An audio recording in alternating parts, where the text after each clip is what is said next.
দিদুন, তোমার হাতে অনেক দিন না আলু মাখা দিয়ে ভাত খায়নি। তুমি তাহলে আলু মাখা দিয়ে আমাকে একটু গরম গরম ভাত মেখে দাও তো।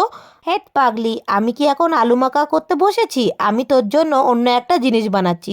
তুমি আবার এই আলুর মধ্যে এরকম আটা, গুঁড়ো দুধ দিয়ে কি বানাচ্ছ গো? আমি তো কিছুই বুঝতে পারছি না।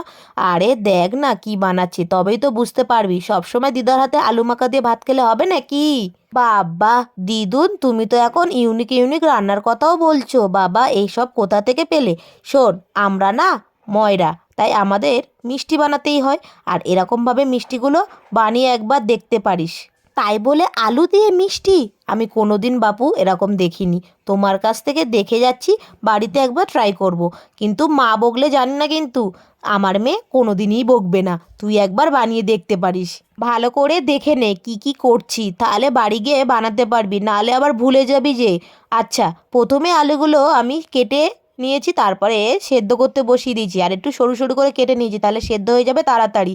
এবার গ্লাসের পেছনটা দিয়ে ভালো করে আলুটাকে ম্যাশ, আর গরম গরম কিন্তু ম্যাশ করে নিতে হবে। ঠান্ডা হয়ে গেলে এই নতুন আলুগুলো একদম শক্ত হয়ে যাবে, ভালো লাগবে না খেতে। এরপরে 2 চামচ আটা কিংবা ময়দা দিয়ে, তারপরে 2 চামচ গুঁড়ো দুধ। আমি ততক্ষণ এই উপকরণগুলো দিতে থাকি, তোমরা বলে ফেলো তো কে কোথা থেকে ভিডিওটা দেখছো। আর 1 চিমটি বেকিং পাউডার। এবার ভালো করে মেখে নিয়েছি। প্রথমে একটু জড়িয়ে যাবে, ভয়ের কিছু নেই। আবার হাতটাকে ভালো করে ধুয়ে একটুখানি ঘি হাতে লাগিয়ে নিলাম।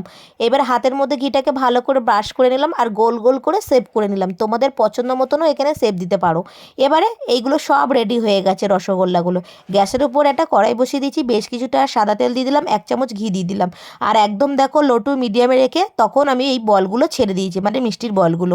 এবারে দেখো আমি সাঁড়াশি দিয়ে ভালো করে এরকমভাবে একটু নাড়িয়ে নিলাম। তারপরেই কিন্তু আমি খুন্তি দিয়ে এইভাবে ভেজে নিলাম।